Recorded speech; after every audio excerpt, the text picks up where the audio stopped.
Mon frère m'a humilié à sa fête, sans diplôme, sans avenir. Tous riaient. J'ai souri, levé mon verre, santé, c'est la dernière fois que vous me voyez. Je suis parti, laissant la salle dans un silence total. Lors de la fête organisée pour la promotion de mon frère Thomas, alors que nous étions tous réunis dans le salon bondé de nos parents, entourés de proches et de collègues, il a levé sa coupe de champagne et a annoncé d'une voix forte, « Voici ma sœur Amélie. Pas de diplôme, pas d'avenir, elle vit juste au crochet de la famille. » Tout le monde a éclaté de rire. Mes parents le regardaient avec fierté. Ma tante a hoché la tête d'un air entendu. Mon cousin a affiché un sourire narquois. Je sentais tous les regards peser sur moi, attendant que je m'effondre. Au lieu de cela, j'ai souri, j'ai levé mon propre verre et j'ai dit clairement, « Santé. C'est la dernière fois que l'un d'entre vous me voit. » Puis je suis sorti. La pièce est devenue totalement silencieuse. La soirée avait pourtant commencé si différemment. J'étais arrivé chez mes parents dans leur maison cossue des Yvelines vers 18h30, portant une tarte au citron meringuée maison que j'avais mis 3 heures à perfectionner. La recette était complexe, avec une pâte délicate et une crème qui demandait une attention constante, mais je voulais apporter quelque chose de spécial. Je portais ma plus belle robe, une tenue bleu marine achetée en solde spécialement pour ce soir. J'étais excité, sincèrement pleine d'espoir, car je pensais que cette soirée serait enfin l'occasion de partager une bonne nouvelle. La maison était déjà pleine à mon arrivée. Les collègues du cabinet de conseil de Thomas se mêlaient à notre famille éloignée. Tout le monde était en tenue de ville décontractée, verre à la main, les rires fusant de partout. Ma mère m'a pris la tarte avec à peine un regard, la posant sur le comptoir de la cuisine au milieu des amuse-bouches du traiteur, sans aucun commentaire. Mon père était déjà en grande conversation avec le patron de Thomas, gesticulant avec animation. Personne ne m'a demandé comment j'allais. Personne ne m'a demandé comment s'était passée ma semaine. J'y étais habitué maintenant, mais cela piquait toujours un peu. Ce qu'ils ignoraient, ce que personne dans cette pièce ne comprenait, c'était l'histoire qui m'avait mené à cet instant. 6 ans plus tôt, à 22 ans, j'étais au milieu de ma 3e année dans une école de design réputée à Paris. J'adorais ça. Chaque projet, chaque cours, chaque nuit blanche passée en salle informatique me donnait l'impression de construire quelque chose de réel. Mais mon père a fait une crise cardiaque. C'est arrivé soudainement, violemment, un mardi matin dans sa petite entreprise manufacturière. Triple pontage, des mois de convalescence. Et pendant ces mois, l'entreprise a failli s'effondrer. Les commandes étaient manquées, les clients partaient, les factures s'accumulaient. Ma mère était dépassée, essayant de gérer ses soins tout en tentant de diriger une entreprise qu'elle n'avait jamais gérée. Thomas finissait son master à HEC. Il lui restait un semestre, des entretiens de stage cruciaux prévus, tout son avenir tracé devant lui, doré et certain. Mes parents m'ont fait asseoir dans la salle d'attente de l'hôpital et m'ont demandé si je pouvais prendre un semestre sabbatique pour aider. Juste un semestre, ont-ils promis, juste le temps que papa se remette sur pied et qu'il puisse engager un gérant pour l'entreprise. J'ai dit oui. Bien sûr que j'ai dit oui. C'était mon père. Un semestre est devenu 2. Puis je n'ai pas eu les moyens de retourner à l'école car chaque euro gagné grâce à mes 3 boulots partait dans les frais médicaux et pour maintenir l'entreprise à flot. Je travaillais comme barista le matin, vendeuse l'après-midi, et serveuse de nuit dans un dîner près de l'autoroute. Je dormais 4 heures par nuit. J'ai regardé Thomas obtenir son diplôme avec les honneurs pendant que je servais du café aux routiers à 2 heures du matin. Mes parents avaient promis de m'aider à reprendre mes études une fois la situation stabilisée. Ils avaient promis de ne pas m'oublier, mais Thomas a décroché son poste de cadre, a emménagé dans un appartement chic à Neuilly, et a commencé à gravir les échelons à une vitesse fulgurante. L'attention de la famille s'est entièrement portée sur ses réussites, et d'une manière ou d'une autre, progressivement, mon sacrifice a été oublié. Il a été requalifié en échec personnel. Ces 2 dernières années, je travaillais comme graphiste freelance depuis mon petit appartement, construisant mon portfolio, prenant des clients partout où je pouvais les trouver. Je travaillais constamment, j'apprenais de nouveaux logiciels par moi-même, je me poussais à devenir meilleur, mais ma famille méprisait cela. Ma mère appelait ça jouer sur l'ordinateur. Mon père demandait quand j'allais trouver un vrai travail. Thomas reconnaissait à peine ce que je faisais.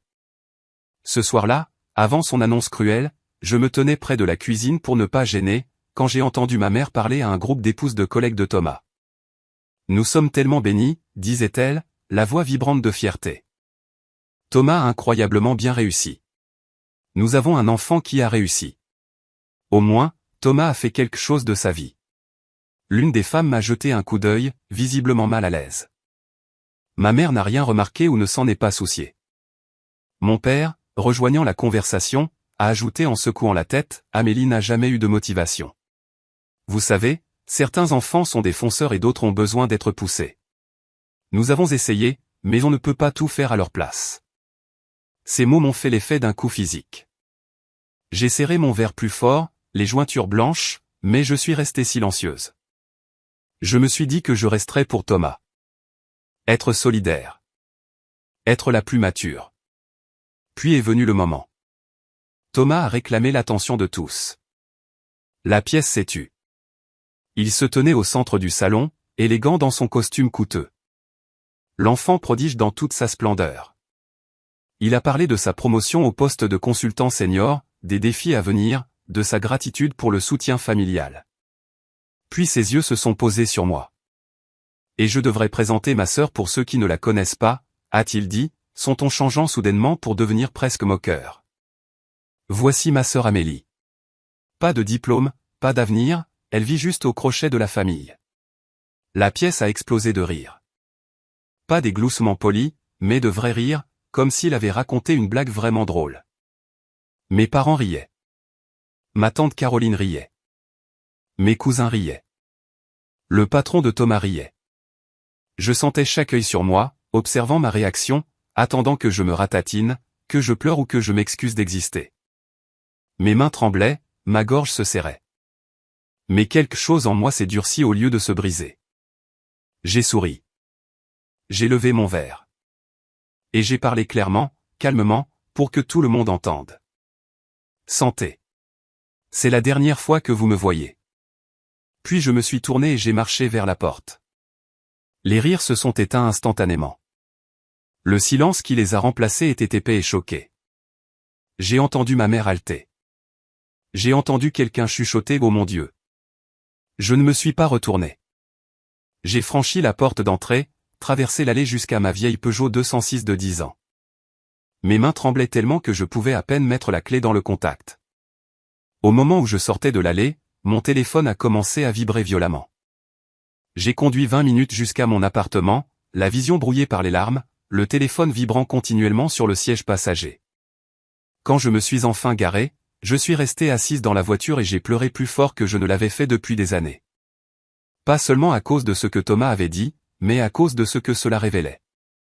Il me voyait sincèrement comme une moins que rien. Après tout ce que j'avais sacrifié pour cette famille, il me voyait comme un fardeau et un échec. Je suis rentré, j'ai monté les escaliers jusqu'à mon studio au 2e étage et je me suis effondré sur mon lit. J'ai bloqué tous leurs numéros, chacun d'entre eux.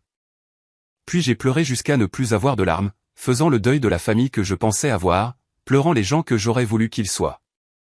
Vers minuit, émotionnellement épuisé, j'ai remarqué que mon téléphone sonnait, affichant un numéro inconnu. J'ai failli ne pas répondre. J'en avais fini avec ma famille, fini avec leurs exigences. Mais quelque chose m'a poussé à décrocher. Allô ? Bonjour. Est-ce bien Amélie Dubois ? La voix était masculine, professionnelle, inconnue. Oui, c'est elle. Ici Marc Bernard. Je suis le directeur de création senior chez Sterling et Associés à Paris. J'essaie de vous joindre depuis 3 jours. Je me suis redressé, confuse et soudain alerte. Pardon, quoi ? J'ai vu votre portfolio en ligne, a-t-il continué, la voix chaleureuse et enthousiaste. Votre travail est exceptionnel, frais, audacieux, exactement ce que nous recherchons. Je voudrais vous offrir un poste de directrice artistique junior dans notre agence. Le salaire est de 55 000 € par an, avec avantages sociaux complets et aide au déménagement. Je ne pouvais plus respirer. Je n'arrivais pas à traiter ce que j'entendais. Je vous ai envoyé plusieurs emails et laissé des messages vocaux, a continué Marc. Mon ordinateur portable était à l'autre bout de la pièce. J'ai trébuché jusqu'à lui, ouvert mes emails avec des mains tremblantes. Ils étaient là. 3 emails de Sterling et Associés, une lettre d'offre formelle, le détail des avantages, tout était officiel et réel. Je l'ai commencé, la voix brisée. J'ai besoin d'y réfléchir. Bien sûr, a dit Marc gentiment. Mais j'ai besoin de savoir avant vendredi à 17h. J'espère vraiment que vous direz oui, Amélie. Je pense que vous seriez un atout incroyable ici. Nous avons raccroché. J'ai écouté les messages vocaux que j'avais ignorés pendant des jours parce que j'étais trop occupé à préparer la fête de Thomas. Il y en avait 3 de Marc, chacun plus impatient que le dernier. C'était réel. C'était en train d'arriver. Une grande agence de publicité parisienne me voulait. Ils avaient trouvé mon portfolio grâce à un appel à projet auquel j'avais participé 6 mois plus tôt, une soumission que j'avais passé 3 semaines à perfectionner pendant que ma famille se moquait de moi parce que je perdais mon temps. J'ai regardé autour de mon petit appartement, la vie que j'avais construite ici malgré tout. Et j'ai réalisé quelque chose de profond. Je n'avais rien qui me retenait dans les Yvelines.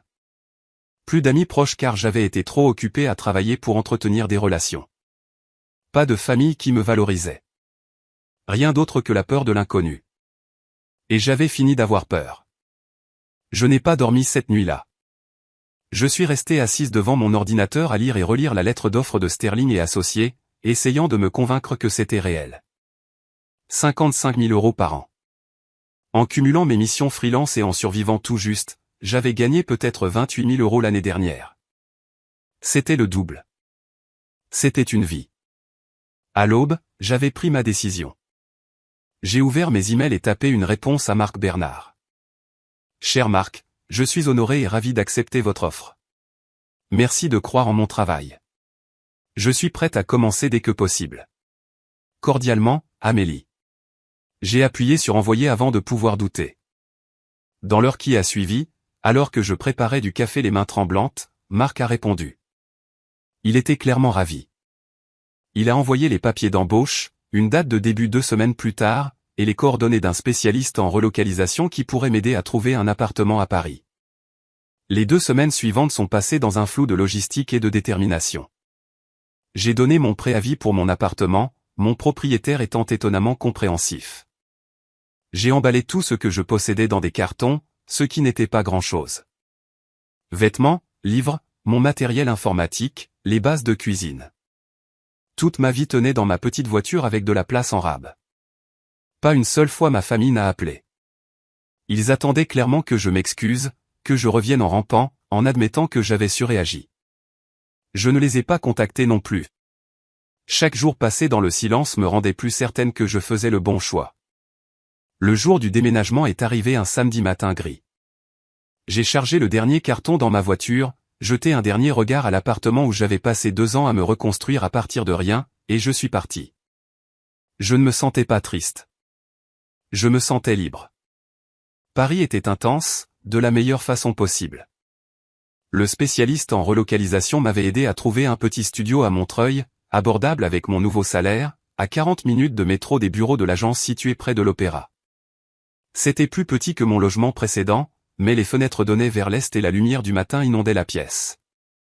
Et d'une certaine manière, cela semblait être une métaphore pour tout le reste. Mon premier jour chez Sterling et Associés, j'étais terrifié. L'agence occupait 3 étages d'un immeuble haussmannien modernisé. Tout était élégant, moderne, bourdonnant d'énergie créative. Des gens de mon âge et plus âgés se déplaçaient dans l'espace avec détermination et tasses de café, parlant de campagne, de clients et de délais. Marc m'a accueilli dans le hall, chaleureux et bienveillant, exactement comme au téléphone. Il avait environ 45 ans, les cheveux grisonnants et des yeux gentils, vêtu de ce que j'ai appris être l'uniforme de l'agence, jean foncé et blazer. Amélie, bienvenue. Nous sommes si heureux que vous soyez là. Il m'a fait visiter, me présentant à ce qui semblait être une centaine de personnes dont j'ai immédiatement oublié les noms. Mes 3 noms sont restés. Julien, drôle et encourageant, un concepteur-rédacteur à l'esprit vif et au rire facile. Inès, une directrice artistique associée, vive et honnête, qui m'a regardé dans les yeux quand nous nous sommes serrés la main et a dit « Marc n'embauche pas de gens en qui il ne croit pas. Tu dois être doué. » Et Lucas, un autre directeur artistique, compétitif mais juste, qui m'a jaugé d'un hochement de tête et a dit « Hâte de voir ton travail. » Mon bureau était dans un open space avec le reste de l'équipe créative. Marc m'a donné ma première mission, une campagne réseaux sociaux pour une ligne de soins bio. Rien d'énorme, mais un vrai projet avec un vrai client et un vrai délai. J'ai travaillé plus dur que je n'avais jamais travaillé de ma vie.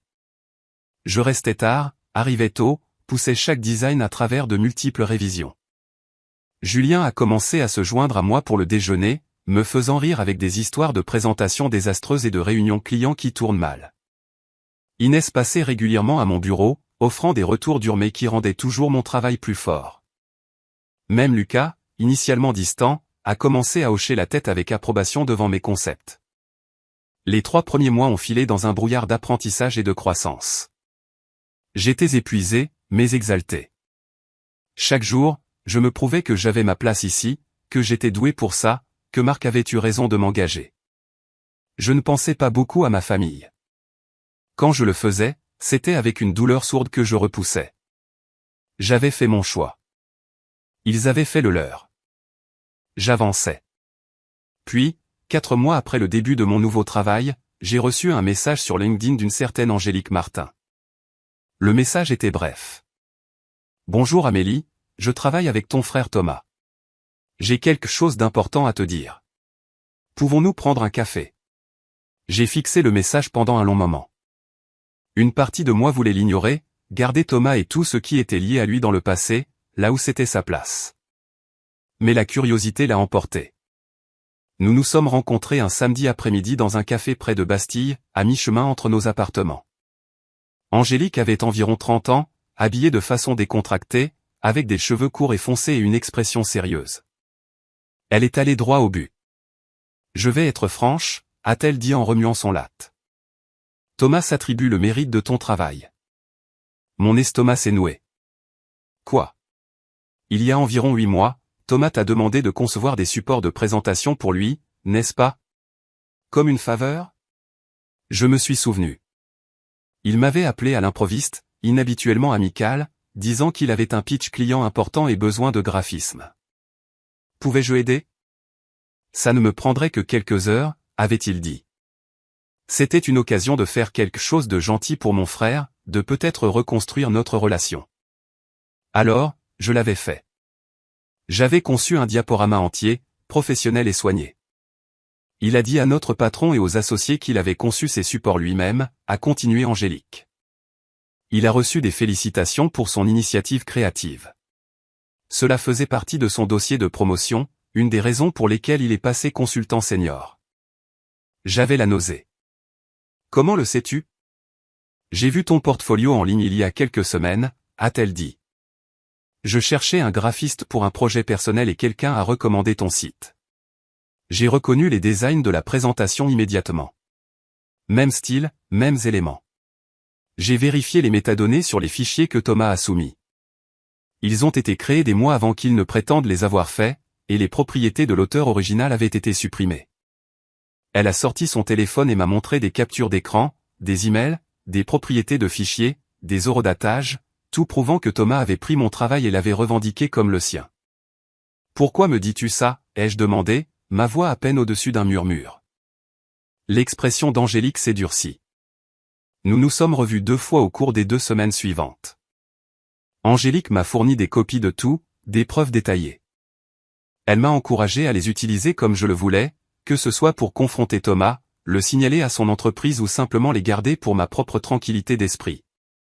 J'ai lutté avec ce que je devais faire. J'étais en colère, furieuse même. Mais je me sentais aussi en conflit à l'idée d'exposer ma famille, de causer des problèmes. Angélique m'a rappelé que c'était Thomas qui avait causé les problèmes, pas moi. Pendant ce temps, ma carrière continuait de s'épanouir. J'ai terminé mon premier grand projet à l'agence, une campagne complète de rebranding pour une start-up de mode durable. Marc a loué mon travail devant toute l'équipe créative lors de notre réunion hebdomadaire. C'est exactement le genre de travail audacieux et réfléchi qui définit ce que nous faisons ici, a-t-il dit en affichant mes designs sur l'écran de la salle de conférence. Amélie, tu as dépassé toutes les attentes. Bravo. On m'a confié de plus gros clients. Ma confiance grandissait. Je me suis fait de vrais amis. Julien m'invitait au dîner d'équipe et au brunch du week-end. Inès est devenue un mentor, m'apprenant comment présenter aux clients, comment défendre mes choix créatifs, comment naviguer dans la politique de l'agence. Pour la première fois de ma vie d'adulte, je sentais que j'avais ma place quelque part. Les fêtes approchaient, Noël, puis le Nouvel An. Je m'attendais à moitié à ce que ma famille me contacte, peut-être adouci par le temps et la tradition. Rien n'est venu. Silence complet. J'ai passé Noël avec Julien et son petit ami, un dîner chaleureux et bruyant dans leur appartement parisien rempli de familles choisies et de rires. C'était solitaire à certains égards, mais aussi libérateur. Je n'avais pas à jouer un rôle, à me faire toute petite ou à accepter la cruauté déguisée en blague. J'ai réalisé que j'attendais des excuses qui ne viendraient jamais. Ma famille ne pensait pas avoir fait quelque chose de mal. Pour eux, c'était moi qui avais surréagi, qui avais été trop sensible, qui les avais abandonnés pour rien. 2 jours avant le Nouvel An, mon téléphone a sonné d'un numéro que je ne reconnaissais pas. J'avais appris ma leçon sur l'ignorance des appels inconnus, alors j'ai répondu. Amélie ? La voix de ma mère. Mon cœur s'est serré. Maman. Oh, Dieu merci. J'essaie de te joindre. Tu as bloqué nos numéros. Son ton était accusateur, pas apologétique. J'avais besoin d'espace, ai-je dit prudemment. Eh bien, j'appelle parce que la femme de Thomas, Sophie, est enceinte. Nous organisons une fête en janvier et nous avons besoin que tout le monde contribue financièrement. Ça va être une grande fête et nous demandons à tous les membres de la famille de donner 300 € chacun. Je n'en croyais pas mes oreilles. Pas de « comment vas-tu », pas de « tu nous manques ». Pas de reconnaissance de ce qui s'était passé, juste une demande d'argent. Nous savons que tu es parti fâché, a continué ma mère. Mais la famille c'est la famille et nous avons besoin que tout le monde aide. C'est important. Quelque chose en moi s'est transformé en glace. Je n'enverrai pas d'argent. Pardon ? J'ai dit non. Je ne contribue pas à une fête pour une famille qui m'a traité comme vous l'avez tous fait. Amélie, ne sois pas ridicule. C'était il y a des mois. Thomas se souvient à peine de ce qu'il a dit. Tu gardes rancune pour une blague idiote. Ce n'était pas une blague, maman. Et j'ai fini de faire semblant que c'en était une. J'ai raccroché. Mes mains tremblaient, mais je me sentais puissante. J'avais tenu bon. Ce soir-là, digérant encore la conversation, j'ai reçu un email inattendu. Il venait d'une entreprise appelée Vertex Systems, une grande firme technologique basée à Lyon. Il demandait des propositions à plusieurs agences pour une refonte complète de leur marque. Le projet valait des millions. Marc a convoqué une réunion d'équipe d'urgence. C'est énorme, a-t-il dit, son excitation à peine contenue. Vertex est l'un des plus grands noms du cloud computing en Europe. Si on décroche ça, ça change tout pour notre agence. Il m'a regardé droit dans les yeux. Amélie, je veux que tu diriges ce pitch. Le client a spécifiquement demandé quelqu'un avec ton style de design. Ils ont trouvé ton travail dans leur recherche sectorielle et t'ont demandé nommément. Ma mâchoire en est presque tombée. Marc a confirmé en souriant. C'est ton moment. Je crois en toi. La présentation du pitch était prévue pour la mi-janvier. J'ai regardé la date que Marc a encerclée sur le calendrier et mon estomac s'est tordu. C'était le même jour que la baby shower de Thomas, le même jour exactement. Et la présentation était à Lyon. J'allais être loin, mais ironiquement, c'est ce jour-là que ma famille serait réunie pour célébrer, sans moi. Ils ne sauraient jamais rien de mon succès, de mon opportunité, de ma vie. Quelque chose à ce sujet semblait parfaitement juste. Je me suis jeté dans la préparation du pitch Vertex avec une intensité qui m'a surprise moi-même. Ce n'était pas seulement pour décrocher un client. C'était pour prouver une fois pour toutes que j'étais exactement celle que j'avais toujours su pouvoir être. L'équipe a travaillé jour et nuit. Julien et moi avons brainstormé des concepts tard dans la nuit, carburant au café et aux plats à emporter. Inès m'a poussé à voir plus grand, plus audacieux, à prendre des risques créatifs qui me terrifiaient et m'excitaient. Même Lucas, habituellement concentré sur ses propres projets, restait tard pour offrir des retours sur mes maquettes. Vertex Systems était connu pour sa technologie de pointe, mais son image de marque était vieillissante.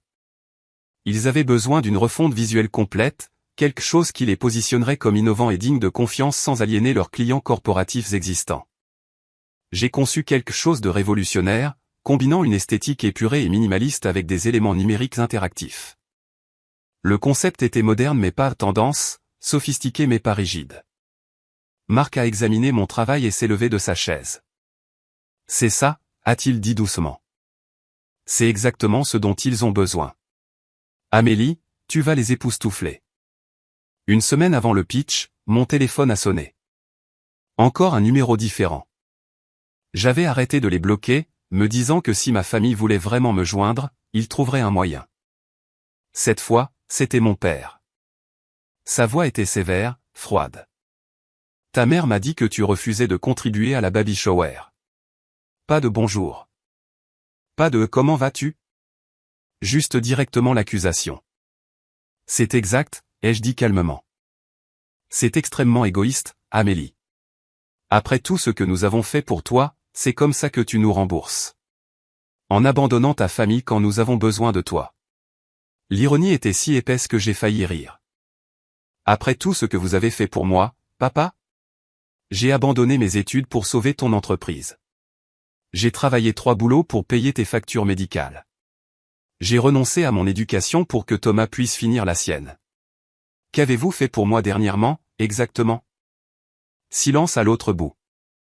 Il n'était pas habitué à ce que je riposte. C'était ton choix, a-t-il finalement dit, la voix dure. Personne ne t'a forcé à faire tout ça. Et partir était mon choix aussi, ai-je répondu. Ma voix était ferme, forte. Au revoir, papa. J'ai raccroché avant qu'il ne puisse répondre. Mes mains tremblaient, mais je me sentais fier. Je m'étais défendu. J'avais dit la vérité. Au cours des jours suivants, Thomas a commencé à envoyer des SMS depuis un nouveau numéro. Maman et papa sont vraiment blessés. Tu dois t'excuser. Puis, tu déchires cette famille et Sophie est stressée à cause de toi, et le stress n'est pas bon pour le bébé. Je n'ai répondu à aucun d'entre eux. Chaque message me rendait plus certaine que je faisais la bonne chose. Finalement, Thomas a envoyé « Bien, ne viens pas à la fête, mais n'espère jamais faire partie de cette famille à nouveau. » J'ai bloqué ce numéro aussi. Si c'était leur idée de la famille, je n'en voulais aucune part. Le jour du pitch Vertex est arrivé. Je me suis réveillé à 5 heures du matin dans mon appartement de Montreuil, trop nerveuse pour dormir. J'ai mis mon plus beau tailleur, un ensemble gris anthracite acheté spécialement pour cette présentation. Je me suis regardé dans le miroir et j'ai vu quelqu'un que je reconnaissais à peine. Confiante, professionnelle, prospère. Nous avons pris le TGV pour Lyon avec Marc, Julien et Inès. Tout le trajet, ils m'ont encouragé, me rappelant à quel point mon travail était bon, à quel point j'étais prête. Le siège de Vertex était un immeuble de verre élégant dans le quartier de la Pardieu à Lyon, tout en lignes modernes et vues impressionnantes. On nous a fait entrer dans une salle de conférence au 20e étage. 6 cadres étaient assis en face de nous, y compris leur directrice marketing et leur PDG. J'ai présenté pendant 90 minutes. Je les ai guidés à travers tout le concept de rebranding, expliqué ma philosophie de design, montré des maquettes de ce à quoi leur nouvelle marque ressemblerait sur chaque plateforme. J'ai répondu à leurs questions de manière réfléchie, avec assurance. J'avais l'impression d'être exactement là où je devais être. Quand j'ai fini, la directrice marketing s'est reculée dans sa chaise et a souri. C'était exceptionnel. Un travail vraiment innovant. Le PDG a hoché la tête. Nous vous contacterons d'ici la fin de la semaine, mais je vous le dis maintenant, c'est exactement la direction que nous espérions que quelqu'un nous fasse prendre. Nous nous sommes serrés la main. Marc rayonnait. Julien m'a pressé l'épaule. Inès a chuchoté, tu as tout déchiré. Nous avons quitté le bâtiment, portés par l'adrénaline et l'espoir. Je me sentais invincible. Puis, dans le hall, j'ai littéralement percuté quelqu'un. Oh, je suis désolé, ai-je dit automatiquement en reculant. La personne a levé les yeux. Nos regards se sont croisés. C'était ma cousine Élise. Son visage est devenu complètement blanc. Amélie. Elle était habillée en tailleur d'entretien, serrant une chemise cartonnée, clairement là pour un entretien d'embauche. Elle regardait alternativement mes collègues et moi, observant nos tenues professionnelles, nos postures confiantes. « Qu'est-ce que tu fais là » a balbutié Élise. Avant que je puisse répondre, l'une des cadres de Vertex qui avait assisté à notre réunion est passée par là. Elle m'a reconnu et s'est arrêtée. « Travail brillant aujourd'hui » Amélie, a-t-elle dit chaleureusement. Nous vous donnerons une réponse d'ici vendredi, mais je veux que vous sachiez que votre agence est notre premier choix. Cette présentation était exactement ce dont nous avions besoin. Elle a souri et s'est éloignée. La mâchoire d'Élise est littéralement tombée. Elle m'a fixé, puis a regardé la silhouette de la cadre qui s'éloignait, puis m'a regardé à nouveau. J'ai ressenti une vague de satisfaction que je ne pouvais pas tout à fait réprimer. Bonne chance pour ton entretien, Élise, ai-je dit plaisamment.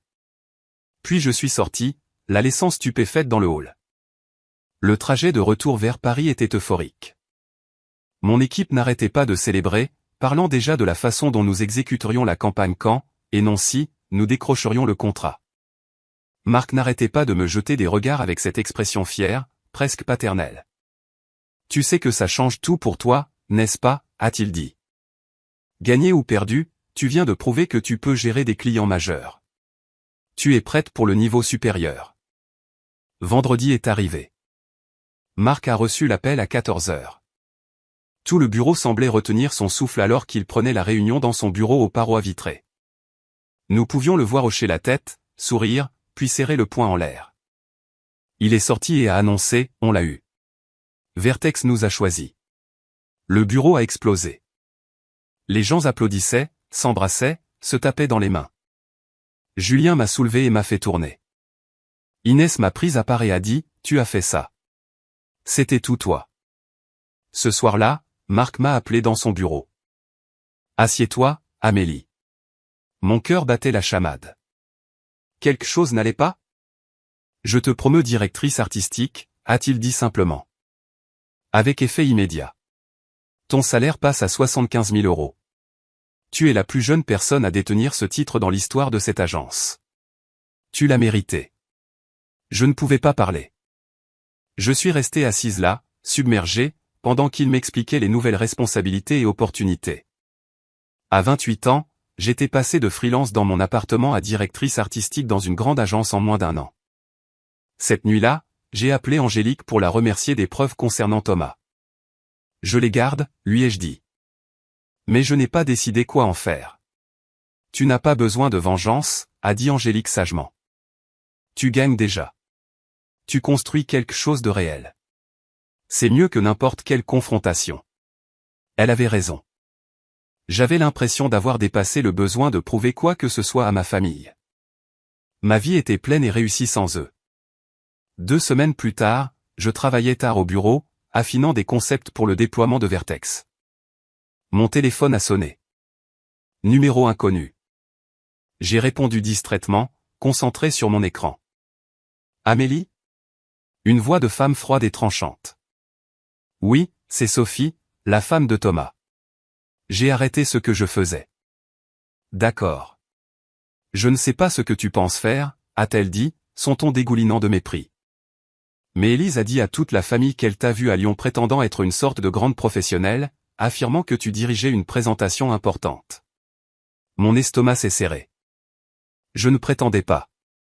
J'ai dirigé une présentation. Thomas a vérifié. Il n'y a aucune trace de toi travaillant dans une entreprise légitime. Nous savons que tu mens sur le fait d'avoir un travail chic pour te faire bien voir. C'est pathétique, Amélie. Tu as clairement besoin d'aide professionnelle. Inventer des histoires pour attirer l'attention est un signe de problème sérieux. J'ai réalisé ce qui s'était passé. Thomas avait probablement cherché mon nom dans la mauvaise agence ou fait une recherche internet bâclée. Il n'avait rien trouvé et avait supposé que je mentais plutôt que d'envisager qu'il avait cherché au mauvais endroit. Je pouvais la corriger tout de suite. Je pouvais lui donner le nom de mon agence. Tout prouver. Mais soudain, j'ai vu une opportunité différente. Je les ai laissés croire que je mentais. Pense ce que tu veux, Sophie, ai-je dit calmement. Ça m'est vraiment égal. J'ai raccroché. Au cours du mois suivant, j'ai observé à distance ma famille répandre des rumeurs sur moi. Élise postait des mises à jour vagues sur les réseaux sociaux à propos de membres de la famille qui fabriquent des vies entières pour attirer l'attention et l'importance d'obtenir de l'aide pour les gens qui ont perdu le contact avec la réalité. Ma mère a apparemment dit aux proches à l'église que je traversais quelque chose de difficile et qu'ils étaient très inquiets pour moi. Mes collègues ont remarqué que je semblais distraite. Julien a demandé si ça allait. J'ai expliqué brièvement la situation, ne voulant pas déverser tout mon drame familial sur eux. Ils étaient outrés pour moi. Quand vas-tu leur dire la vérité, a demandé Julien. Inès, plus mesurée, a demandé, qu'est-ce que tu attends? J'y ai réfléchi. Le bon moment. Quand ça fera le plus mal. 3 mois ont passé. L'hiver a laissé place au printemps. Mon travail sur la campagne Vertex dépassait les attentes de tout le monde. Le rebranding a été lancé publiquement en avril avec un succès retentissant dans toute l'industrie. Des panneaux d'affichage ont été installés dans les grandes villes. Les campagnes en ligne sont devenues virales. Les publications technologiques ont écrit des articles élogieux sur la nouvelle direction audacieuse de Vertex. Et mon nom était surtout. Amélie Dubois, designer principal, directrice artistique chez Sterling et Associés. La campagne a remporté un prix de l'industrie en mai. Je me tenais sur scène lors de la cérémonie dans une salle de bal d'un hôtel parisien, acceptant le trophée aux côtés de marqués de l'équipe. La presse spécialisée a publié des photos. Les blogs marketing ont écrit des articles de fond. Un magazine, une publication majeure de l'industrie, m'a contacté pour m'interviewer pour leur numéro sur les étoiles montantes de la publicité.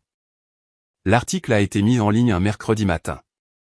Il incluait mon nom complet, ma photo, toute mon histoire sur mes débuts en freelance et mon ascension, et des citations de marque sur mon talent et mon éthique de travail. Ce matin-là, j'étais dans la cuisine du bureau en train de faire du café quand mon téléphone a sonné. Le numéro de ma mère, un nouveau que je n'avais pas encore bloqué. J'ai répondu. Allô? Amélie. Sa voix était étrange, serrée.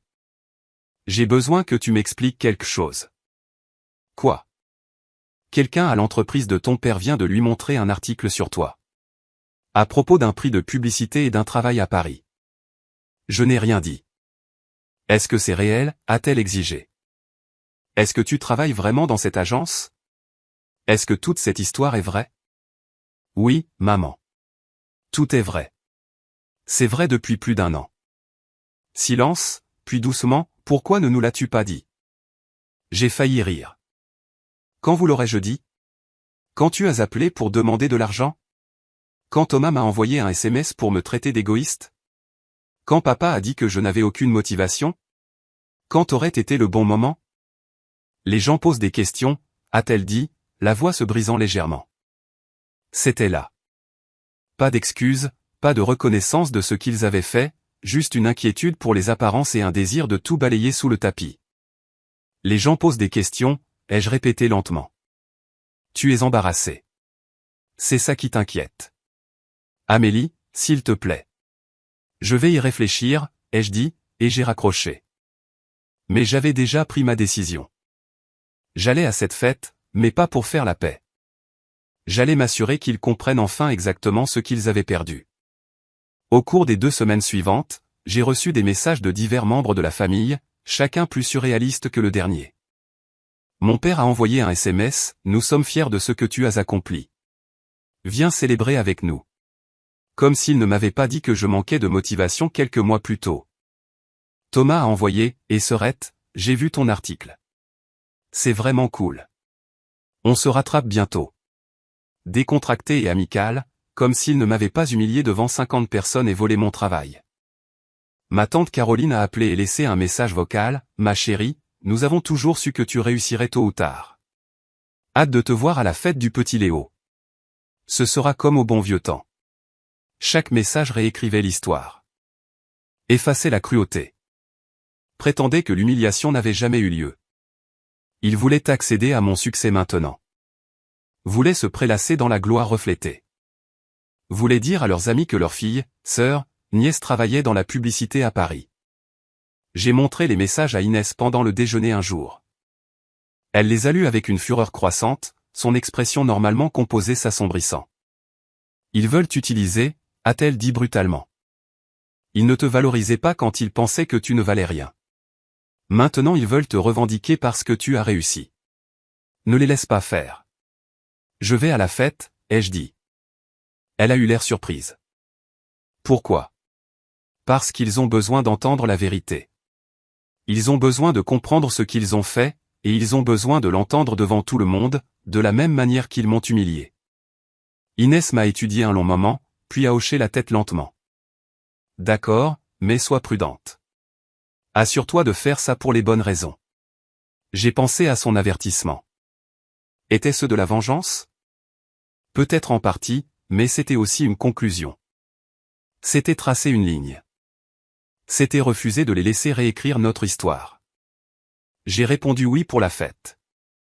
Ma mère a appelé immédiatement, sa voix inondée de soulagement. Oh, Amélie, merci. Tout le monde sera si heureux de te voir. Cela signifie tellement pour la famille. Je serai là, ai-je dit simplement. La fête était prévue pour un samedi après-midi fin mai. J'ai pris ma journée. J'ai conduit de Paris aux Yvelines, une route que j'avais faite 1000 fois auparavant, mais qui semblait maintenant étrange et lointaine. Je portais une robe bleu marine élégante, des bijoux discrets, je me comportais avec l'assurance que j'avais gagnée au cours de l'année passée. Je suis arrivé exactement à l'heure. La maison de mes parents semblait la même, familière et étrangère tout à la fois. Des voitures bordaient la rue. Je pouvais entendre de la musique et des voix depuis le jardin. J'ai marché jusqu'à la porte d'entrée et j'ai sonné. Ma mère a ouvert et pendant un moment nous nous sommes juste regardés. Elle avait vieilli, ai-je remarqué, plus de gris dans ses cheveux, des rides plus profondes autour des yeux.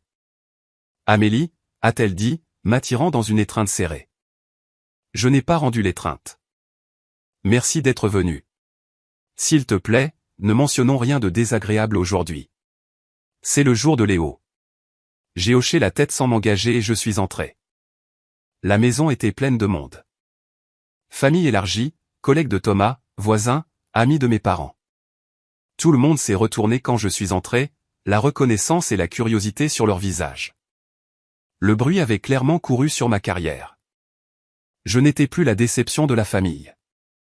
J'étais la curiosité de la famille. Mon père s'est approché, la main tendue pour une poignée de main formelle. Content de te voir, ma chérie. Thomas est venu avec Sophie, qui tenait Léo, 1 an, dans ses bras. Amélie, content que tu aies pu venir. Voici notre fils. Il agissait comme si rien ne s'était jamais passé. Comme si son introduction cruelle à sa fête de promotion était de l'histoire ancienne. Oubliée, non pertinente. Les gens m'approchaient tout au long de l'après-midi. Nous avons entendu parler de ta grande campagne. Tu dois avoir tellement de succès. Thomas nous disait justement à quel point la famille est fière. Chaque commentaire me crispait un peu plus la mâchoire. Je souriais poliment, donnais des réponses vagues, regardais ma famille construire un nouveau récit en temps réel. Thomas continuait d'orienter les conversations, s'insérant dans les histoires sur ma carrière, laissant entendre à quel point il avait toujours été un soutien. Élise évitait tout contact visuel, restant de l'autre côté du jardin dès que j'étais proche. Après environ 1 heure, Thomas s'est levé sur la terrasse arrière et a demandé l'attention de tous. Le jardin s'est tu. Il avait Léo dans ses bras, l'image de la paternité réussie.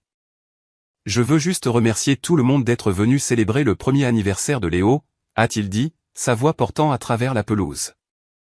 Cette année passée a été incroyable, devenir père, regarder ma famille grandir, avoir tous ceux que nous aimons autour de nous.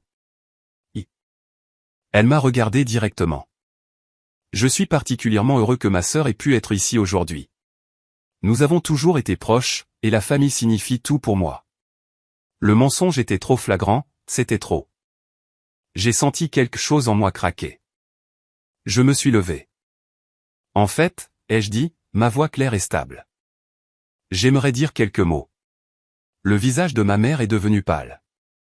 Mon père avait l'air alarmé, mais tous les autres hochaient la tête de manière encourageante, supposant que j'allais porter un toast fraternel et doux. J'ai marché jusqu'au centre du jardin, me tenant là où tout le monde pouvait me voir. Il y a 18 mois, ai-je commencé, je suis venu à une fête dans cette maison, la fête de promotion de Thomas. Et devant tout le monde ici réuni, Thomas m'a présenté comme ça. J'ai fait une pause, regardant chaque membre de la famille. Il a dit, voici ma sœur Amélie. Pas de diplôme, pas d'avenir, elle vit juste au crochet de la famille. Et tout le monde a ri. Mes parents ont ri. Ma tante a ri. Mes cousins ont ri. Les collègues de Thomas ont ri. Le jardin était devenu complètement silencieux. Les gens avaient l'air mal à l'aise, remuant sur leur siège. Le visage de Thomas devenait rouge. Je suis sorti ce soir-là, ai-je continué. J'ai dit que c'était la dernière fois que l'un d'entre vous me verrait, et je le pensais. Pendant 18 mois, aucun de vous n'a appelé pour s'excuser. Aucun de vous n'a vérifié si j'allais bien. Aucun de vous n'a reconnu ce qui s'était passé. Ma mère a commencé à parler.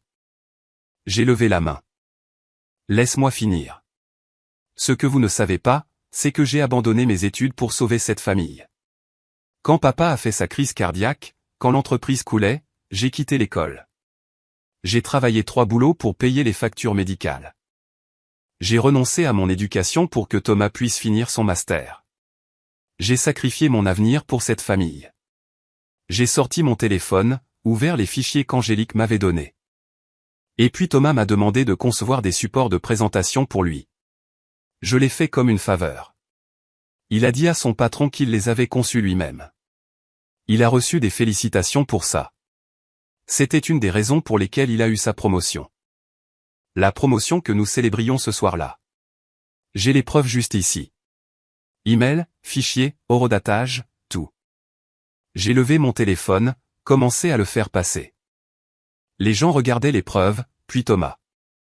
Son visage était écarlate maintenant, Sophie le fixait sous le choc. J'ai reconstruit ma vie sans aucun de vous, ai-je dit. J'ai déménagé à Paris. J'ai été embauché par une grande agence de publicité. J'ai dirigé la campagne qui a gagné un prix de l'industrie. Je suis directrice artistique maintenant, je gagne 75 000 € par an. J'ai fait tout ça seul, sans aucune aide de cette famille. J'ai regardé chacun d'eux.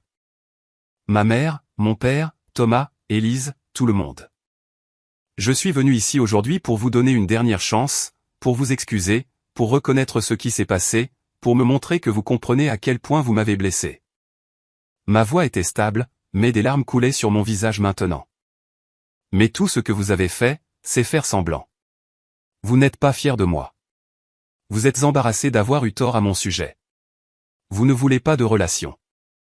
Vous voulez l'apparence d'une relation. Le silence était absolu. Ma mère avait des larmes qui coulaient sur son visage. Mon père avait l'air abattu. Thomas ne pouvait pas croiser mon regard. Je vous pardonne, ai-je dit doucement. Je me suis tourné et j'ai marché vers le portail. Derrière moi, le chaos a éclaté. Ma mère appelait mon nom. Les gens parlaient tous en même temps. J'ai entendu la voix de Sophie s'élever contre Thomas, exigeant des explications. Ma mère m'a rattrapé à ma voiture. Amélie, s'il te plaît, ne pars pas. On peut arranger ça. Je me suis tourné pour lui faire face. Maman, je t'aime, mais je mérite mieux que ça. J'ai toujours mérité mieux. Nous sommes désolés, a-t-elle dit en pleurant ouvertement. Maintenant nous sommes tellement désolés. S'il te plaît, ne pars pas, j'ai secoué la tête doucement. Je suis déjà parti il y a 18 mois. Vous ne l'aviez juste pas remarqué. Je suis monté dans ma voiture et je suis parti. Cette fois, je ne fuyais pas blessé. Je m'éloignais guéri. Le trajet de retour vers Paris semblait différent de tous les trajets que j'avais jamais faits. Mes mains étaient stables sur le volant. Mon cœur, bien que lourd, semblait plus léger d'une certaine manière. J'avais dit ce qui devait être dit. J'avais tracé la limite qui devait être tracée. Mon téléphone vibrait constamment sur le siège passager, mais je ne l'ai pas regardé avant d'être garé en sécurité devant mon appartement de Montreuil 2 heures plus tard. 17 appels manqués. 32 SMS. Je les ai fait défiler brièvement. De maman, s'il te plaît, appelle-moi. Nous devons parler. De papa, tu as embarrassé cette famille aujourd'hui. Ce que tu as fait était inacceptable. De Thomas, tu n'avais pas le droit de parler de cette histoire de design. Tu me fais passer pour quoi au travail, même en crise, même après avoir été exposé. Il ne s'inquiétait que de lui-même. Il y avait un message qui m'a surprise, cependant. De Sophie. Je ne savais pas pour les designs. Je ne savais pas pour beaucoup de choses. Je suis désolé pour ce que je t'ai dit au téléphone. Tu ne méritais pas ça. Je n'ai répondu à aucun d'eux. Je suis rentré, je me suis changé pour mettre des vêtements confortables et j'ai commandé à manger. Puis j'ai appelé Inès. Comment ça s'est passé, a-t-elle demandé immédiatement. Je leur ai tout dit devant tout le monde. Et je suis parti. J'ai dit ce que j'avais à dire et je suis parti. Il y a eu une pause. Comment te sens-tu? J'y ai réfléchi. Libre. Les semaines suivantes ont été calmes. Ma famille a arrêté d'appeler après les premiers jours. Je me demandais s'ils avaient enfin accepté ma décision ou s'ils se regroupaient simplement. Quoi qu'il en soit, le silence était un soulagement. Le travail est devenu mon centre d'intérêt et mon sanctuaire.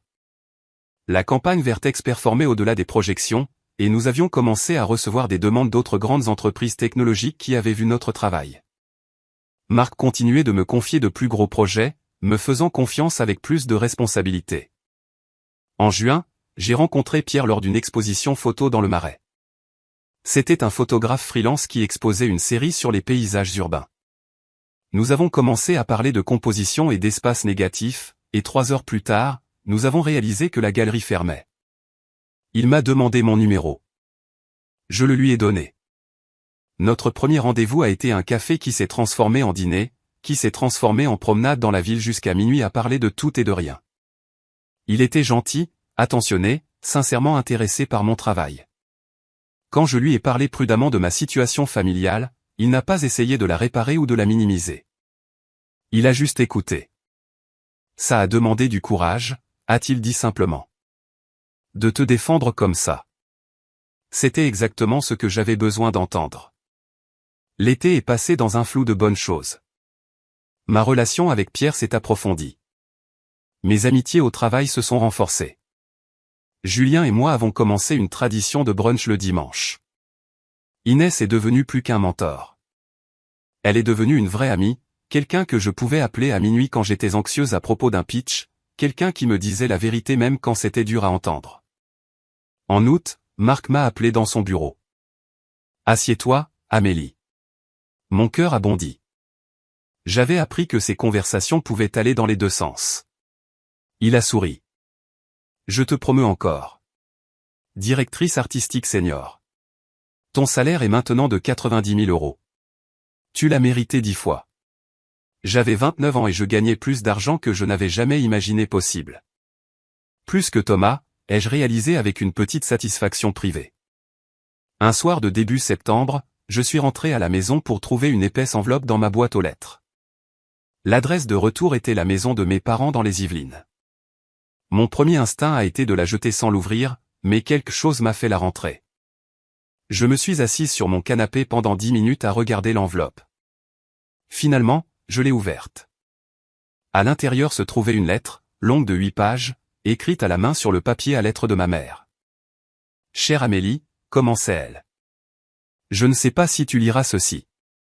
Je ne sais pas si j'ai le droit de te le demander, mais je dois essayer d'expliquer, et plus important encore, je dois m'excuser. » J'ai continué à lire. Elle écrivait qu'elle avait constamment réfléchi depuis la fête de Léo, à mon discours, à mes accusations, à tout ce que j'avais dit. Elle écrivait qu'elle avait repassé en revue de vieilles photos et calendriers, reconstruisant ces années où j'avais abandonné l'école, et elle avait été horrifiée de réaliser combien j'avais sacrifié et combien peu il l'avait reconnu. « Tu avais 22 ans, écrivait-elle. Tu aurais dû étudier, aller à des fêtes, découvrir ta vie. Au lieu de cela, tu travaillais 3 boulots pour sauver notre famille, et nous t'avons laissé faire. Nous avons pris ton sacrifice pour acquis, et ensuite nous t'avons puni pour les conséquences de ce sacrifice. » Elle a écrit sur la fête de promotion de Thomas, sur le fait d'avoir entendu mes mots et d'avoir ri avec tout le monde sans penser à ce qu'elle faisait. J'étais si fier de Thomas ce soir-là. Il avait travaillé dur pour sa promotion. Mais tu avais travaillé dur aussi, d'une manière que nous n'avions jamais reconnue. Et au lieu de vous célébrer tous les deux, j'ai participé à t'humilier. J'ai ri de ma propre fille. Je le regretterai pour le reste de ma vie. Elle a écrit sur les mois de silence, sur la façon dont il s'était convaincu que je surréagissais, que j'étais dramatique, que je faisais un caprice. On se disait que tu reviendrais quand tu serais calmé. On se disait que ce n'était pas si grave. Nous avions tort. C'était grave. Ce que Thomas a dit était cruel. Ce que nous avons fait en riant était plus cruel, et ce que nous avons fait depuis, en essayant de prétendre que ça n'était jamais arrivé, était le pire de tout. Elle a écrit sur la lecture de l'article concernant mon prix, sur la réalisation que j'avais construit toute une carrière réussie dont il ne savait rien. J'étais fier quand je l'ai lu, mais ensuite j'ai eu honte parce que j'ai réalisé que je n'avais aucun droit d'être fier. Je ne t'avais pas soutenu. Je n'avais pas cru en toi. Je n'avais pas gagné le privilège de célébrer ton succès. Elle s'est excusée d'avoir appelé pour demander de l'argent, d'avoir essayé de me faire venir à la baby shower comme si tout allait bien, d'avoir répandu des rumeurs selon lesquelles j'étais mentalement instable. Nous ne pouvions pas accepter que tu aies réellement réussi sans nous. C'était plus facile de croire que tu mentais que d'affronter le fait que nous nous étions complètement trompés sur toi. La lettre continuait sur 8 pages.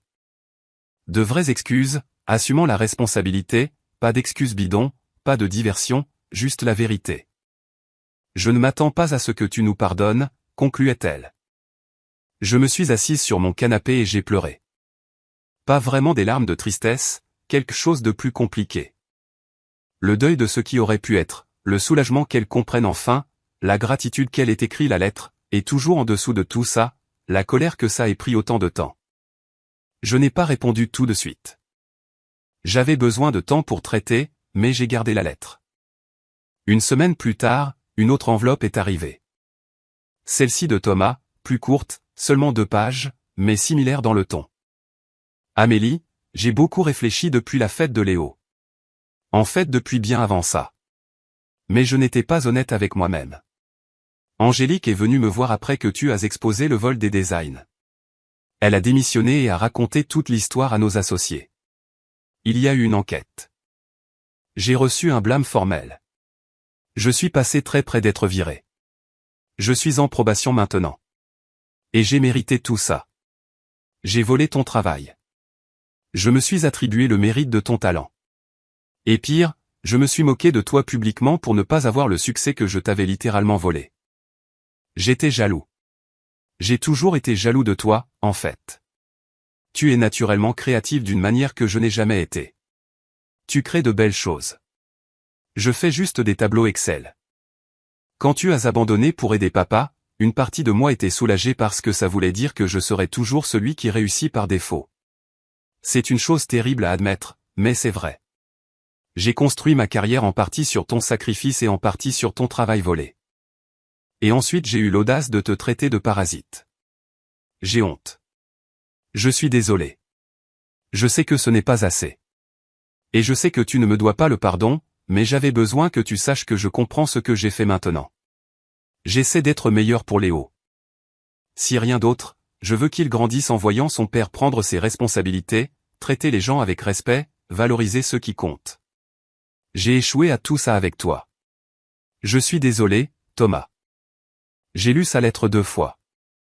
Elle semblait sincère, mais je n'étais toujours pas prête à répondre. J'ai montré les 2 lettres à Pierre un soir au dîner dans mon appartement. Il les a lues attentivement, puis m'a regardé. Qu'est-ce que tu veux faire?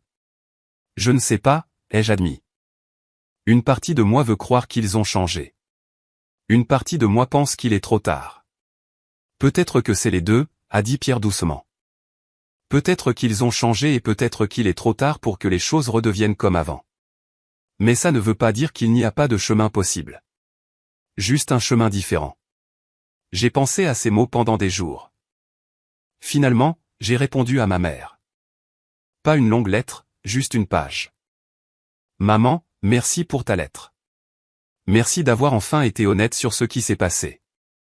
J'apprécie cela plus que tu ne le penses. Je ne suis pas encore prête pour une relation. Je ne le serai peut-être pas avant longtemps, peut-être des années. Mais j'apprécie tes excuses et je suis ouverte à la possibilité de reconstruire quelque chose de nouveau, éventuellement. Ça ne peut pas être ce que c'était avant. Ça doit être différent, construit sur l'honnêteté et le respect. J'ai besoin de temps. J'ai besoin d'espace. Mais je ne ferme pas complètement la porte. J'espère que tu comprends, Amélie. Je l'ai envoyé. Puis j'ai essayé d'avancer dans ma vie. L'automne est venu, puis l'hiver. Ma mère envoyait des emails occasionnels. Jamais insistant, juste de petites mises à jour sur sa vie. Papa avait commencé une thérapie. Thomas travaillait sur lui-même. Léo marchait maintenant. Je lui manquais, mais elle respectait mes limites. Je ne répondais pas à la plupart, mais je les lisais tous. La lettre de Thomas, je l'ai laissée sans réponse. Je n'étais pas encore prête pour ça. Le travail continuait de prospérer. En novembre, j'étais assise dans mon bureau à revoir des concepts pour une nouvelle campagne quand Marc a frappé à ma porte. « Tu as une minute ?» Toujours.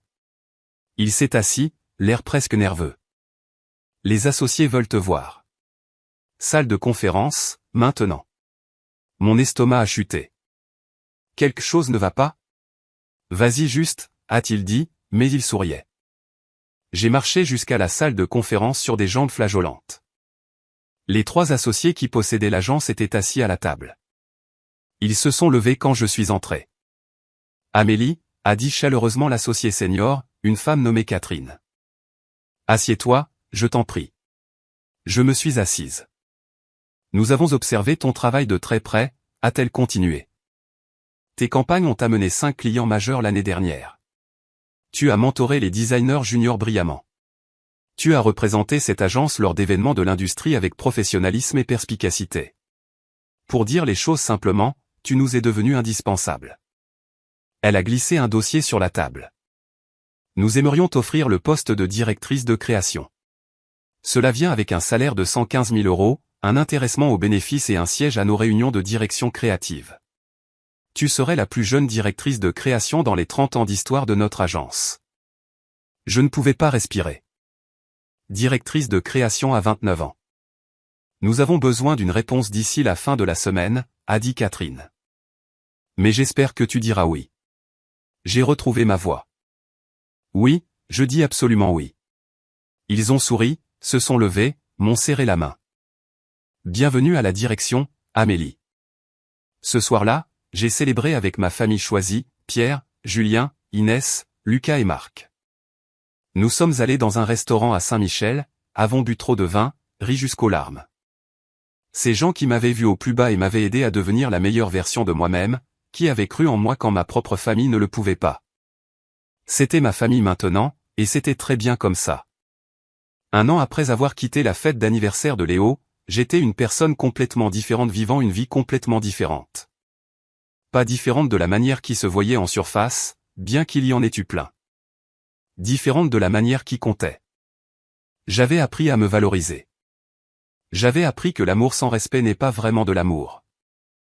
J'avais appris que s'éloigner de la toxicité n'est pas abandonner. C'est se choisir soi-même. Mon appartement à Montreuil s'était transformé en un vrai foyer. Pierre avait emménagé 6 mois plus tôt et soudain l'espace qui avait toujours semblé temporaire est devenu permanent. Ses photographies étaient accrochées au mur à côté de mon travail de design. Nos livres se mélangeaient sur les étagères. Nous avions des routines, des blagues privées, une vie ensemble qui semblait solide et réelle. Le travail était extraordinaire. En tant que directrice de création, je dirigeais une équipe de 12 designers et directeurs artistiques supervisant des campagnes pour certaines des plus grandes marques du pays. Le rebranding de Vertex avait ouvert des portes que je n'avais jamais imaginées possibles. Entreprise technologique, marque de mode, association, tout le monde voulait Sterling et associés, et spécifiquement, il me voulait moi. J'avais été présenté dans 3 publications majeures de l'industrie. J'avais parlé à des conférences. J'avais mentoré de jeunes designers qui me rappelaient moi-même, affamés et talentueux, et ayant juste besoin que quelqu'un croie en eux. Un jeudi fin mai, j'étais à mon bureau en train de revoir un pitch deck quand mon téléphone a vibré avec un SMS d'un numéro inconnu. J'ai failli l'ignorer, mais quelque chose m'a fait regarder. Bonjour Amélie. C'est Sophie, la femme de Thomas. Je sais que nous ne nous sommes pas parlé depuis la fête de Léo l'année dernière. Je te contacte parce que c'est l'anniversaire de Thomas le mois prochain, et je prévois un petit dîner, juste la famille. Je voulais t'inviter personnellement. Pas de pression, pas d'attente. Je comprends si tu n'es pas prête, mais l'invitation est sincère. J'ai fixé le message pendant un long moment. Puis je l'ai montré à Inès, qui était passée à mon bureau pour une revue créative. Elle l'a lu et m'a regardé. Qu'est-ce que ton instinct te dit? Je ne sais pas, ai-je admis. Une partie de moi veut y aller. Une partie de moi pense que c'est trop tôt. Qu'est-ce qui allait accomplirait, a-t-elle demandé. J'ai réfléchi. Peut-être une conclusion. Peut-être voir si quelque chose a vraiment changé. Et si rien n'a changé, alors je pars à nouveau. Mais au moins je saurai pour de bon. J'ai répondu à Sophie, merci pour l'invitation. Je vais y réfléchir et je te dirai. Au cours de la semaine suivante, j'ai pensé à peu d'autres choses. J'ai parlé à Pierre, qui soutenait quoi que je décide. J'ai parlé à Julien, qui était sceptique mais compréhensif. J'ai même appelé ma thérapeute, une femme nommée docteur Sarah Cohen, que j'avais commencé à voir 6 mois plus tôt. De quoi avez-vous peur, a demandé docteur Cohen pendant notre séance. Qu'il n'ait pas vraiment changé. Que ce soit la même dynamique juste avec de meilleurs mots. Que je sois blessé à nouveau. Et qu'espérez-vous? Honnêtement, j'espère qu'ils ont vraiment fait le travail, qu'ils ont réfléchi et grandi, que peut-être nous pouvons construire quelque chose de nouveau, même si ce n'est pas ce que nous avions avant. Cela semble être des espoirs raisonnables.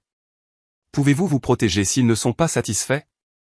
Oui, ai-je dit, et je le pensais. Je peux partir.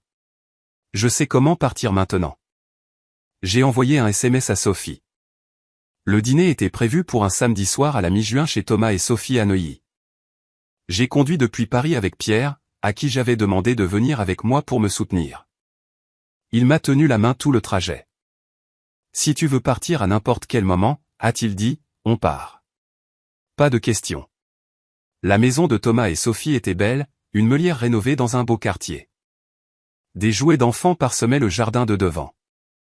Des carillons éoliens pendaient au porche. Sophie a ouvert la porte. Elle avait l'air nerveuse. Amélie, merci d'être venue. Et vous devez être Pierre. Elle nous a fait entrer. La maison était chaleureuse, habitée, remplie de photos de Léo à différents stades de sa courte vie. J'ai ressenti un pincement, réalisant que j'avais manqué tous ces moments. Mes parents étaient déjà là, assis dans le salon. Ils se sont levés quand je suis entré. Les yeux de ma mère se sont remplis de larmes immédiatement. Amélie, a-t-elle dit, la voix se brisant. Maman, papa. Je les ai étreints tous les deux brièvement, raidement. Thomas est sorti de la cuisine portant un tablier, l'air incertain. Salut, Amélie. Content que tu sois venue. Nous nous sommes assis pour dîner autour d'une table dans leur salle à manger. C'était gênant au début. Tout le monde faisait trop attention à ses mots. Personne ne savait vraiment quoi dire. Léo, maintenant 2 ans, a fourni une distraction bienvenue, babillant et jetant de la nourriture et faisant rire tout le monde. À mi-chemin du repas, mon père s'est raclé la gorge. Amélie, je veux dire quelque chose. Tout le monde s'est tu. Je suis en thérapie depuis 8 mois, a-t-il dit, la voix rauque. Je travaille sur beaucoup de choses. Et une chose que j'ai fini par comprendre, c'est à quel point je t'ai failli. Après ma crise cardiaque, je t'ai demandé de sacrifier ton avenir pour sauver le mien. Et puis je n'ai jamais reconnu ce sacrifice. Je t'ai laissé abandonner ton éducation. Et ensuite je t'ai jugé pour ne pas avoir de diplôme. C'est impardonnable. Je suis profondément désolé. Ma mère a parlé ensuite. Je t'ai écrit une lettre l'année dernière. Je pensais chaque mot, mais j'ai besoin de le dire à voix haute aussi. J'ai échoué en tant que mère. J'ai priorisé les apparences et le confort sur ton bien-être. Quand Thomas t'a humilié à sa fête, j'aurais dû te défendre immédiatement. Au lieu de cela, j'ai ri.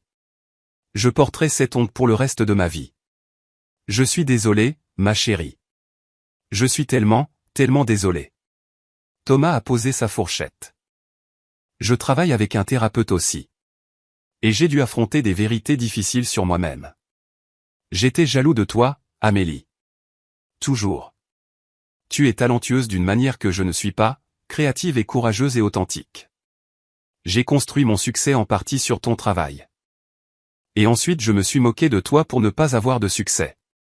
La démission d'Angélique a forcé une enquête dans mon cabinet. J'ai failli être viré. Je suis toujours en probation et j'ai mérité tout ça. Je t'ai volé. Je t'ai trahi. J'ai honte de qui j'étais. J'essaie d'être meilleur, mais je sais que ça n'efface pas les dommages. Je suis désolé. Sophie a parlé en dernier. Je ne te connaissais pas avant l'année dernière. Je savais seulement ce que Thomas m'avait dit, ce qui était une version biaisée conçue pour le faire bien voir. Quand tu as exposé la vérité à la fête de Léo, j'étais furieuse contre Thomas. Nous avons failli nous séparer. Nous sommes en thérapie de couple depuis 1 an. Il fait le travail maintenant. Il le fait vraiment. Mais je voulais que tu saches que je te vois. Je vois ce qu'ils t'ont fait. Et je suis désolé d'avoir participé à continuer ce mal en t'appelant et en t'accusant de mentir. Tu ne méritais pas ça. Je suis restée assise là à tout absorber. Ces excuses étaient différentes de la lettre. Elles étaient publiques, témoignées, plus difficiles à retirer, et elles semblaient sincères, mais les mots étaient faciles. J'avais besoin de savoir si quelque chose avait fondamentalement changé. J'apprécie tout ça, ai-je dit prudemment. Je l'apprécie, mais je dois être honnête. Je ne suis pas sûr de pouvoir vous faire confiance encore. La confiance se mérite, et vous avez détruit la mienne. Ces excuses sont un début, mais ce sont juste des mots. J'ai besoin de voir un changement constant sur la durée avant de pouvoir envisager d'avoir une vraie relation avec l'un d'entre vous à nouveau. Mon père a hoché la tête lentement. C'est juste. C'est plus que juste.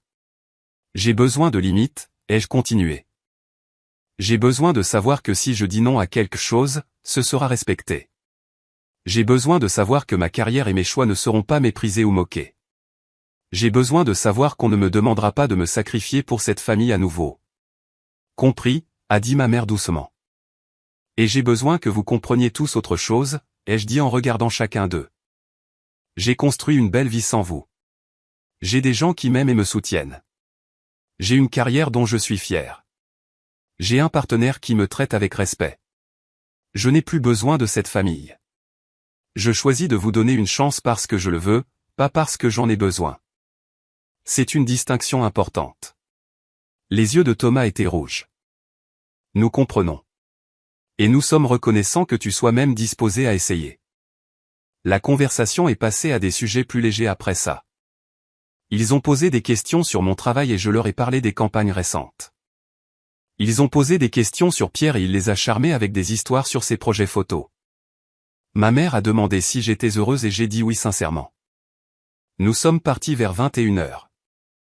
Mes parents m'ont serré dans leurs bras plus longuement cette fois. Thomas a serré la main de Pierre et l'a remercié d'être venu. Sophie nous a raccompagnés à la voiture. Merci de nous donner une chance, a-t-elle dit. Je sais que nous ne le méritons pas, on verra, ai-je dit honnêtement. C'est juste une première étape. Dans la voiture, Pierre a demandé, comment te sens-tu? Prudemment optimiste, ai-je dit. Il semble sincère. Mais j'ai déjà été brûlé. Vas-y doucement, a-t-il dit. Tu ne leur dois rien. Au cours des 6 mois suivants, ma famille a prouvé qu'ils étaient sérieux au sujet du changement. Ma mère envoyait des SMS occasionnels, toujours respectueux de mes limites, ne demandant jamais plus que ce que j'étais prête à donner. Mon père a envoyé un chèque de 40 000 €, le montant qu'il avait calculé que j'avais dépensé pour ses frais médicaux et dans l'entreprise familiale. J'ai failli le renvoyer, mais Pierre m'a convaincu de le garder. Tu as gagné cet argent, a-t-il dit. Tu t'es sacrifié pour eux.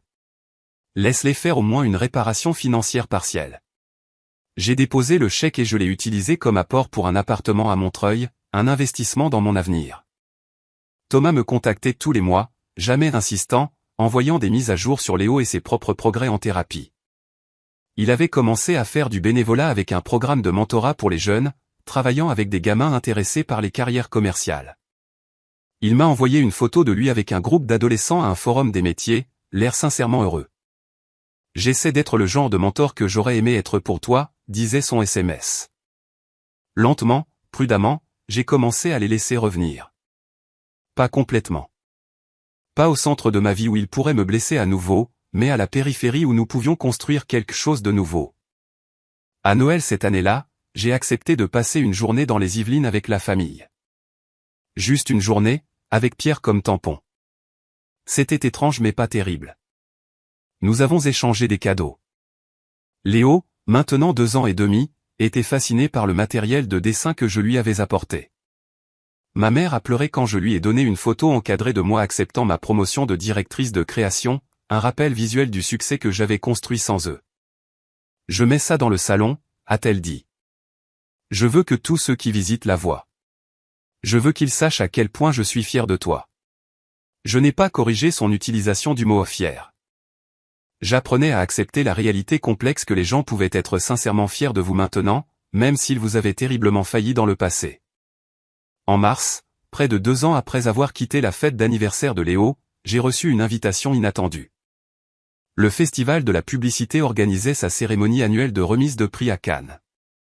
Ma campagne Vertex avait été nominée pour la campagne de l'année. Marc m'a appelé dans son bureau pour me le dire.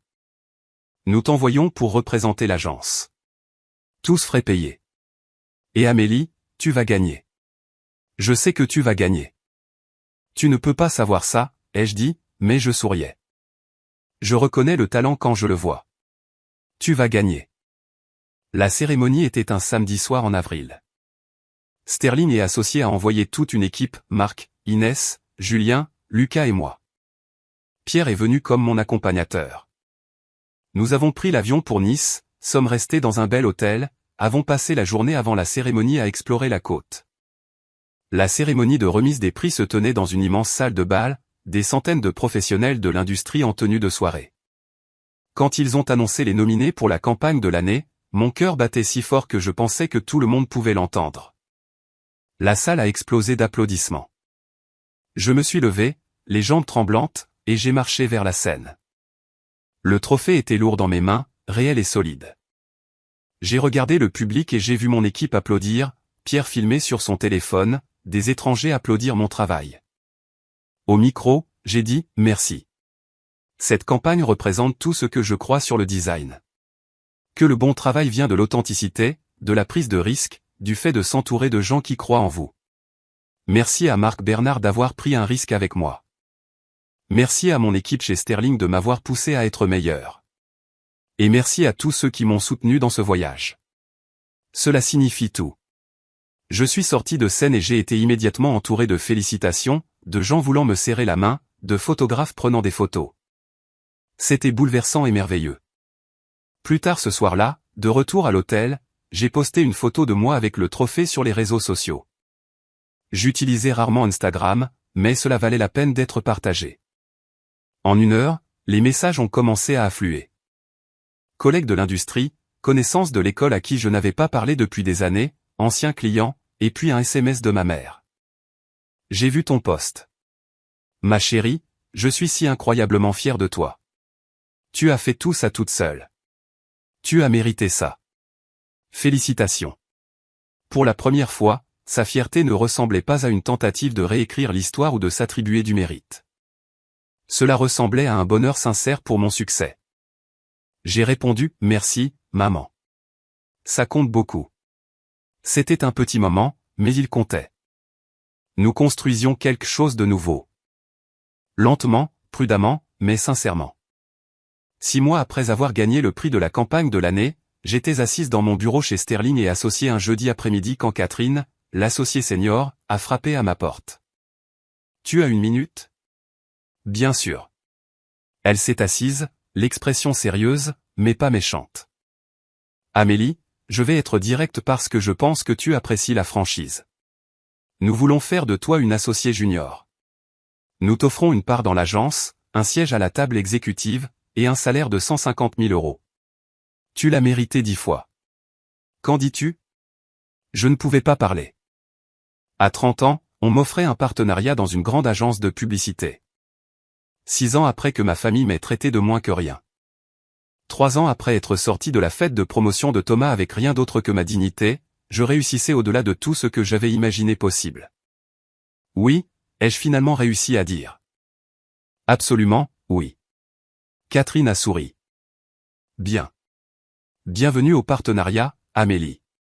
Tu l'as mérité. Ce soir-là, Pierre et moi avons célébré avec un dîner dans notre restaurant préféré de Montreuil. Nous avions emménagé dans notre nouvel appartement 3 mois plus tôt, un magnifique 3 pièces avec briques apparentes et de grandes fenêtres donnant sur une rue bordée d'arbres. Cela ressemblait à un foyer d'une manière que nulle part ailleurs ne l'avait jamais été. Je suis fier de toi, a dit Pierre en levant son verre de vin. Pas seulement pour le partenariat, bien que ce soit incroyable. Je suis fier de la façon dont tu as reconstruit ta vie. Comment tu as pardonné sans oublier, comment tu as laissé ta famille revenir sans les laisser te blesser à nouveau? Je n'aurais pas pu le faire sans toi, ai-je dit. Honnêtement, tu aurais pu, a-t-il corrigé doucement. Mais je suis content que tu n'aies pas eu à le faire. La relation avec ma famille avait continué d'évoluer. Nous n'étions pas proches, pas de la façon dont certaines familles le sont, mais nous avions trouvé un rythme qui fonctionnait. Dîners mensuels, appels téléphoniques occasionnels, limites que tout le monde respectait. Ma mère avait arrêté d'essayer de réécrire l'histoire. Mon père avait arrêté de donner des conseils non sollicités. Thomas avait arrêté de s'attribuer le mérite de choses qui n'étaient pas à lui. Ils avaient fait le travail lentement, imparfaitement, mais sincèrement, et j'avais fait mon propre travail aussi. Apprendre à laisser de la place à la fois pour la blessure qu'ils avaient causée et l'effort qu'ils faisaient. Maintenant, un samedi d'octobre, je conduisais vers les Yvelines pour la fête du 3e anniversaire de Léo. Cette fois, j'y allais seul. Pierre était en déplacement pour le travail, mais je me sentais bien d'y aller seul. Cela semblait être une preuve significative de guérison réelle. La fête était dans le jardin de Thomas et Sophie, décorée avec des ballons et des serpentins sur le thème des super-héros. Léo était devenu un enfant doux et énergique qui m'appelait Tata Amélie et me montrait chaque jouet qu'il possédait. Pendant la fête, je me suis retrouvé debout à côté de Thomas près du barbecue. Nous avons regardé Léo jouer avec ses cousins dans un silence confortable pendant un moment. « Je peux te dire quelque chose » a dit Thomas doucement. « Bien sûr. Je suis reconnaissant que tu sois sorti de ma fête de promotion ce soir-là. » Je l'ai regardé, surprise. « Je suis sérieux » a-t-il continué. « Ce que je t'ai dit était l'une des pires choses que j'ai jamais faites. Et si tu n'étais pas parti, si tu avais juste accepté et que tu étais resté, je n'aurais jamais eu à affronter quel genre de personne j'étais devenu. Ton départ m'a forcé à me regarder en face. Ça nous a tous forcés à nous regarder. Je déteste t'avoir blessé à ce point, mais je suis reconnaissant que ta réaction ait été assez forte pour nous faire changer. Je ne savais pas quoi dire. Tu t'es sauvé toi-même, a dit Thomas. Mais d'une manière bizarre, tu m'as sauvé aussi. Tu m'as montré à quoi ça ressemble d'avoir des limites, d'exiger le respect, de se choisir soi-même. C'est une leçon que j'essaie d'enseigner à Léo maintenant. Qu'il n'a jamais à rester dans des situations où il n'est pas valorisé. Je suis contente que tu aies appris de ça, ai-je finalement dit. Je le suis vraiment. Moi aussi. Ce soir-là, en rentrant à Montreuil, j'ai pensé à tout ce qui s'était passé au cours des 3 dernières années. L'humiliation, la douleur, la décision de partir, la reconstruction, le succès, la réconciliation prudente, tout cela m'avait mené ici, à une vie que j'aimais sincèrement. J'ai pensé à la fille que j'avais été à 22 ans, abandonnant l'école pour sauver sa famille, croyant que le sacrifice égalait l'amour. J'ai pensé à la femme que j'avais été à 27 ans, pleurant dans sa voiture après avoir été moquée par les gens qui auraient dû la protéger. Et j'ai pensé à qui j'étais maintenant à 30 ans. Prospère, aimé, guéri, entière. Le voyage m'avait appris des choses que je n'aurais pas pu apprendre autrement. J'avais appris que la vraie famille n'est pas une question de sang ou d'obligation. C'est une question de respect, de soutien, de présence constante et de se choisir mutuellement chaque jour. Ma famille choisie, Pierre et Julien et Inès et Marc et Dr Cohen, m'avaient appris à quoi ressemblaient des relations saines. J'avais appris que ma valeur n'était jamais déterminée par l'opinion de ma famille sur moi. Pendant des années, j'avais cru au récit qu'ils avaient créé, que j'étais moins que rien, que j'avais échoué, que j'étais une déception. Partir avait été la première étape pour comprendre que leur perception n'était pas la réalité. Ma valeur existait indépendamment de leur reconnaissance. J'avais appris que la partie la plus difficile de la guérison n'était pas de confronter les gens qui m'avaient blessé. C'était de me pardonner d'avoir accepté leur traitement pendant si longtemps. D'avoir cru que je méritais leur cruauté, d'être restée silencieuse quand j'aurais dû parler. Le pardon de soi était plus difficile que de leur pardonner à eux. J'avais appris que s'éloigner des situations toxiques n'était pas abandonner sa famille. C'était se choisir soi-même, valoriser son propre bien-être, refuser d'accepter des miettes quand je méritais un festin. Et parfois, ce choix était la chose la plus courageuse et la plus nécessaire que vous puissiez faire. J'avais appris que le succès n'était pas de prouver aux gens qu'ils avaient tort. C'était de construire quelque chose de si authentique et épanouissant que leurs opinions cessaient de compter. Je n'ai pas gagné en détruisant ma famille ou en les faisant souffrir. J'ai gagné en créant une vie meilleure, une vie construite selon mes propres termes avec des gens qui me valorisaient dès le départ. Et j'avais appris que la guérison n'était pas linéaire. Certains jours j'étais à nouveau en colère. Certains jours je pleurais les relations familiales qui ne pourraient jamais être pleinement restaurées. Certains jours j'étais en paix. Tous ces sentiments pouvaient être vrais simultanément. La vie que j'avais maintenant, la carrière, la relation, les amitiés, les liens familiaux qui se reconstruisaient lentement. Rien de tout cela n'aurait été possible si je n'avais pas trouvé le courage de sortir de cette fête de promotion il y a 3 ans. Si je n'avais pas dit « c'est la dernière fois que vous me voyez », et si je ne l'avais pas pensé. Cette décision prise dans un moment de douleur et de fureur m'avait sauvé la vie. Je me suis garé sur ma place à Montreuil, je suis resté assise dans ma voiture un instant, et j'ai sorti mon téléphone. J'ai fait défiler jusqu'au contact de ma mère et je lui ai envoyé un SMS avec une photo prise plus tôt dans la journée. C'était une photo de moi et Léo, tous les deux couverts de glaçage de gâteau d'anniversaire, riant de quelque chose d'idiot qu'il avait dit. Juste un moment de pure joie. Pas d'explication, pas de légende nécessaire, juste la preuve que je pouvais être heureuse en leur présence maintenant, que la guérison était possible, que nous avions trouvé un moyen d'avancer, même si cela ne ressemblait en rien au passé. Elle a répondu immédiatement avec un emoji cœur. C'est magnifique. Merci d'avoir été là aujourd'hui. Je t'aime. Je t'aime aussi, maman, ai-je tapé en retour. Et je le pensais. L'amour était compliqué maintenant, délimité par la prudence et l'autoprotection. Mais c'était réel. Je suis rentré à l'intérieur où Pierre était rentré plus tôt et préparait le dîner. Il a levé les yeux quand je suis entré, a souri et a dit « C'était comment ?» C'était bien, ai-je dit, et j'ai réalisé que je le pensais aussi. C'était vraiment bien. Cette nuit-là, allongé dans mon lit à côté de Pierre dans notre maison que nous avions construite ensemble, j'ai ressenti quelque chose que je n'avais pas ressenti depuis des années. La paix. Pas l'absence de douleur, mais la présence d'un véritable contentement. J'avais construit une vie dont j'étais fier. Je l'avais construite à partir de rien sans aucune aide des gens qui auraient dû me soutenir dès le début. Et cela la rendait d'autant plus précieuse. Si vous lisez ceci, si vous écoutez cette histoire et que vous vous voyez dans mon expérience, je veux que vous sachiez quelque chose. Vous méritez mieux. Si votre famille vous traite avec irrespect, méprise votre valeur, se moque de vos luttes, vous méritez mieux. Ce n'est pas votre responsabilité de réparer des gens qui ne veulent pas être réparés. Ce n'est pas votre travail d'accepter la cruauté au nom de la loyauté familiale. Partir est difficile. C'est peut-être la chose la plus difficile que vous ferez jamais, mais rester dans des situations qui vous diminuent est plus difficile à long terme.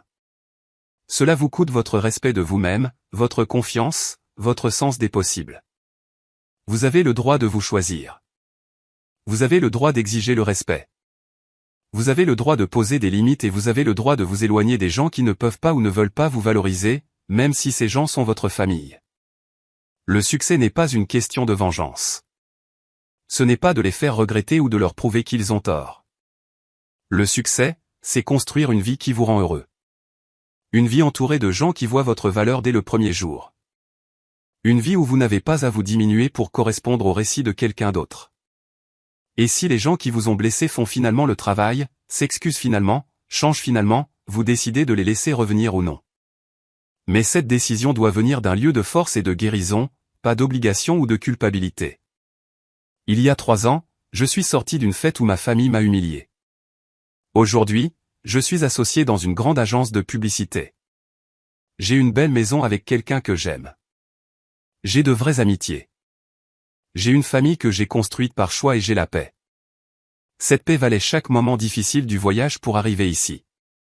Vous méritez la paix aussi. Vous méritez le respect. Vous méritez un amour qui ne vous demande pas de vous diminuer. Et vous méritez le courage de vous éloigner de tout ce qui est moins que cela.